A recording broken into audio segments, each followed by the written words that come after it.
السلام علیکم اسٹوڈینٹس، خوش آمدید۔ امید کرتی ہوں کہ سب طلباء و طالبات خیریت سے ہوں گے۔ آج ہم نظم حمد کے بند کی تشریح کریں گے۔ تو پہلے ہم لکھتے ہیں حوالہ متن، جس میں ہم شاعر کا نام اور نظم کا عنوان لکھتے ہیں۔ شاعر کا نام حفیظ الرحمن غازی، نظم کا عنوان حمد۔ بند نمبر 1۔ یہ میدان اور صحرا بنائے ہیں کس نے، یہ بل کھاتے دریا بہائے ہیں کس نے، ہمارے خدا نے ہمارے خدا نے۔ صحرا ریگستان، بل کھاتے ہوئے یعنی ٹیڑھے میڑے۔ تشریح: اس بند میں شاعر سوالیہ انداز میں بات کرتے ہوئے پوچھتے ہیں کہ یہ وسیع میدان اور صحرا کس نے بنائے ہیں۔ کوئی بھی شے خود بخود تخلیق نہیں ہو سکتی، ہر چیز کا کوئی نہ کوئی خالق تو ہوتا ہے۔ پھر ان چیزوں کا خالق کون ہے؟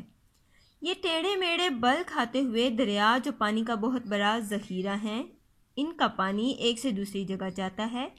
وہ کون سی ایسی ہستی ہے جس نے یہ دریا بنائے اور ان دریاؤں میں پانی کی روانی کی؟ بے شک وہ ہستی، وہ خالق اور وہ مالک اللہ پاک کی ذات ہے جس نے یہ سب بنایا۔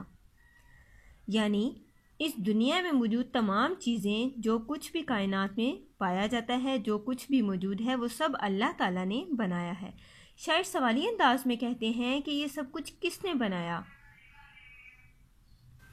کوئی بھی چیز خود بخود پیدا نہیں ہو سکتی، خود بخود تخلیق نہیں ہو سکتی، ہر چیز کو بنانے والا کوئی نہ کوئی ضرور ہوتا ہے۔ تو ان سب کو بنانے والا، ان سب کا تخلیق کار کون ہے؟ تو بے شک وہ ہستی، وہ خالق، وہ مالک اور ان سب کو بنانے والا اللہ ہی ہے۔ بند نمبر 2۔ یہ گلشن میں پھولوں کی رنگین کی تاریں بکھیری ہیں کس نے، چمن میں بہاریں ہمارے خدا نے ہمارے خدا نے۔ گلشن، چمن، بکھیری ہیں یعنی پھیلائی ہیں۔ تشریح: اس بند میں شاعر کہتے ہیں کہ اگر ہم کسی باغ میں جائیں تو وہاں ہمیں ہر طرف رنگ برنگے پھولوں کی کتاریں نظر آتی ہیں۔ یہ رنگ برنگے پھول بہت خوبصورت اور دلکش دکھائی دیتے ہیں۔ باغ میں ہر طرف بہار کا سماں ہوتا ہے۔ یہ خوبصورت اور دل فریب منظر انسان کی طبیعت کو فرحت بخشتا ہے۔ یہ سب اللہ کی قدرت سے ہے اور بے شک اللہ ہی ان سب کا بنانے والا ہے۔ اس بند میں شاعر کہتے ہیں کہ اگر ہم کسی جگہ، کسی باغ میں، کسی گلشن میں، کسی چمن میں جائیں تو وہاں پر ہمیں ہر جگہ، ہر طرف چار سو پھیلے ہوئے رنگ برنگے پھولوں کی کتاریں نظر آتی ہیں۔ تو شاعر کہتے ہیں یہ کس نے بنائے ہیں، یہ کس نے تخلیق کیے ہیں؟ اور پھر خود ہی بتاتے ہیں کہ ان سب کو تخلیق کرنے والا، ان سب کو، ان خوبصورت مناظر کو سجانے والا، یہ سب کچھ اللہ تعالیٰ نے ہی بنایا ہے۔ تو بے شک یہ اسی کی قدرت ہے اور ان سب کا خالق و مالک اللہ تعالیٰ ہے۔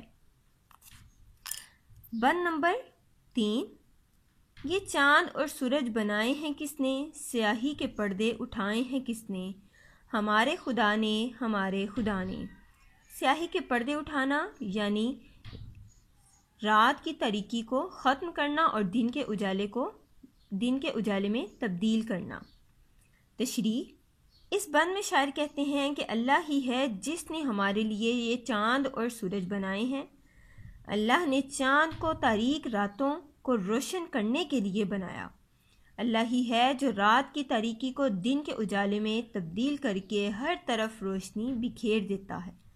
یہ سب اللہ کی قدرت ہے کہ وہ رات کے اندھیرے کو ختم کرتا ہے اور خوبصورت دن کا آغاز کرتا ہے۔ یعنی یہ چاند اور سورج ہمارے لیے ہی بنائے گئے ہیں۔ چاند رات کی تاریکی میں بھی رات کو روشن کرتا ہے اور سورج دن کے اجالے کو نمودار کرتا ہے، دن میں اجالا کرتا ہے۔ تو شاعر کہتے ہیں کہ اللہ ہی ہے جو رات کی تاریکی کو ختم کرتا ہے، رات کے اندھیرے کو دن کے اجالے میں تبدیل کرتا ہے، اور بے شک یہ اسی کی قدرت ہے کہ وہ رات کے اندھیرے کو ختم کر کے خوبصورت دن کا آغاز کرتا ہے۔ جی اسٹوڈینٹس، یہ تھا ہمارا آج کا کام۔ آپ نے ان بند کی تشریح کو مطالعہ کرنا ہے، اس کو دہرانا ہے، یاد کرنا ہے اور اپنی کاپیز پر لکھنا ہے۔ اگلی ویڈیو تک کے لیے اللہ حافظ۔